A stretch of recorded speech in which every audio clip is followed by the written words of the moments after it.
Oke, jadi bagaimana sekarang caranya agar kita menyembunyikan harga modal dari daftar barang dan jasa?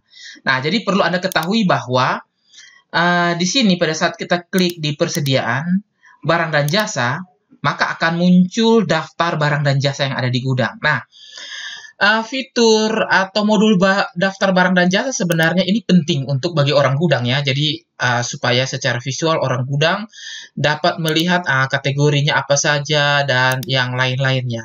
Tetapi kita ingin menyembunyikan agar harga beli ini tidak kelihatan. Nah, ini ada di kolom harga beli, ini tidak kelihatan.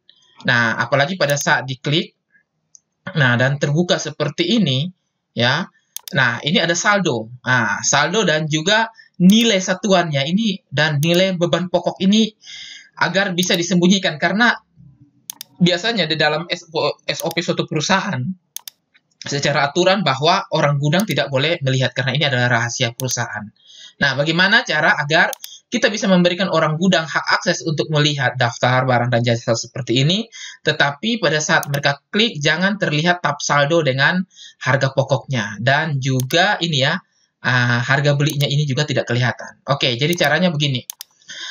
Pertama, buat dulu pengguna ya. Nah, jadi di sini pengguna saya masukkan dengan pengguna namanya warehouse contohnya.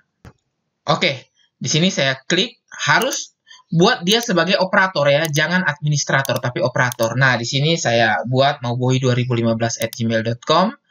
Nah, setelah itu kita simpan. Nah, ya. Kita simpan, coba saya lihat di sini. Nah, ini sudah ada nama warehouse ya. Nah, nama warehouse.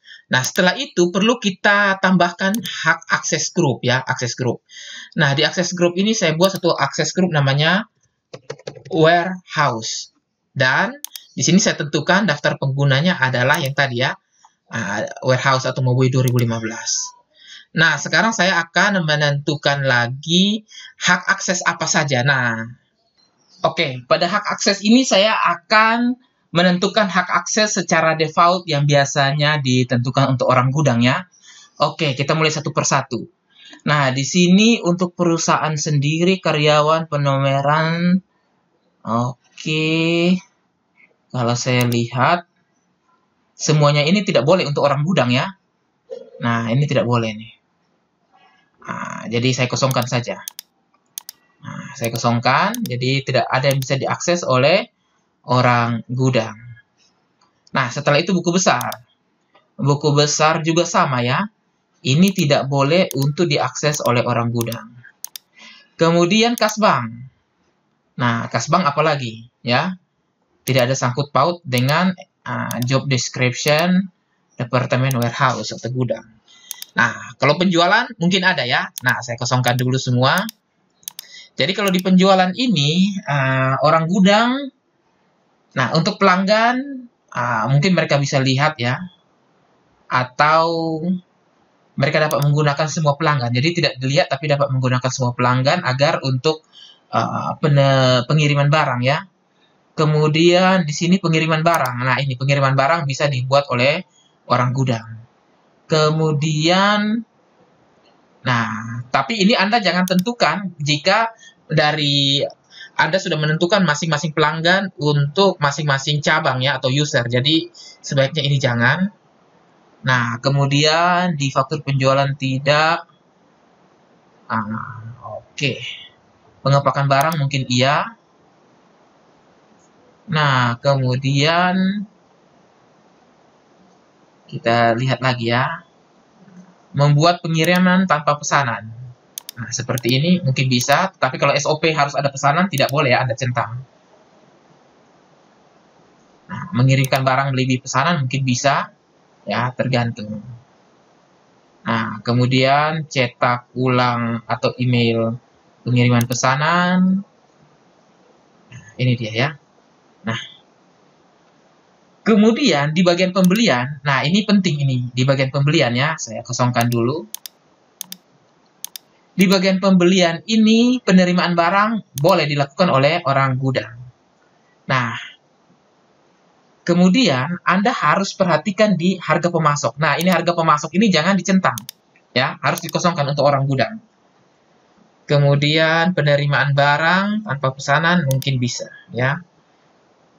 Menerima barang melalui pesanan juga mungkin bisa dikasih, ya, tergantung SOP-nya. Oke.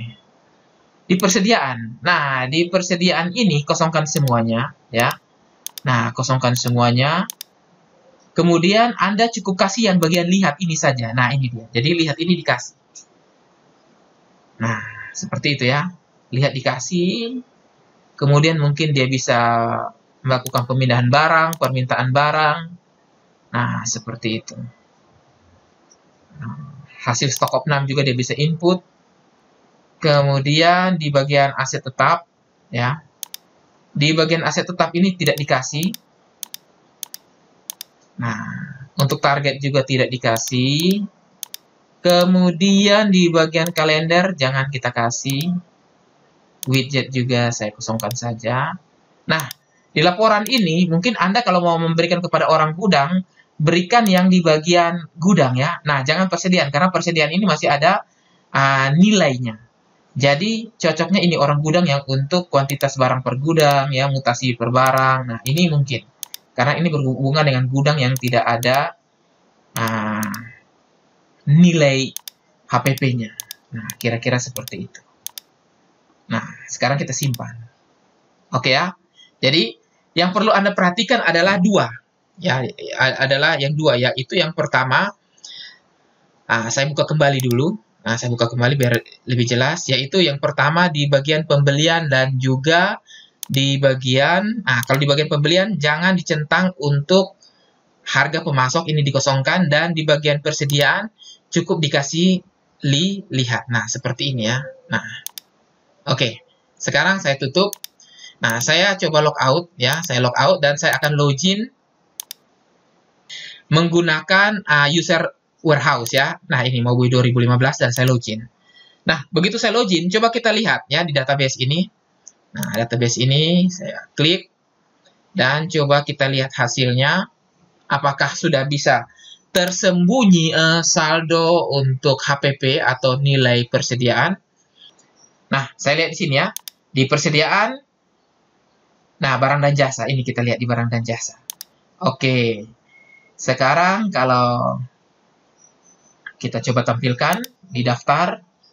Nah, sudah tidak terlihat lagi ya, harga modalnya sudah tidak ada. Jadi harga belinya tidak ada. Jadi kalau Anda lihat di sini, sudah tidak ada harga beli. Hanya satuan beli ada, tetapi harga belinya tidak kelihatan ya. Nah, seperti itu. Kemudian, kalau kita klik ya, misalnya saya klik salah satu. Nah, saya klik salah satu. Nah, ini tab saldonya sudah tidak muncul ya. Tab saldonya. Nah, jadi harga beli juga tidak muncul di sini. Yang kelihatan adalah harga jualnya saja. Jadi kalau kita lihat di sini hanya kelihatan harga jual. Nah, jadi sebenarnya orang gudang juga tidak boleh melihat harga jual ya. Nah, baik itu harga beli, harga jual tidak boleh dilihat, tapi hanya bisa melihat kuantitasnya. Sayangnya di sini saya belum menemukan fitur untuk memunculkan daftar barang dan jasa, tetapi bisa menyembunyikan harga jual bagi orang gudang juga. Nah, sayang sekali, tapi tidak apa-apa, mungkin ke depannya bisa di-improvement atau memang fiturnya yang tidak saya lihat, tapi tadi sudah saya lihat tidak ada, ya.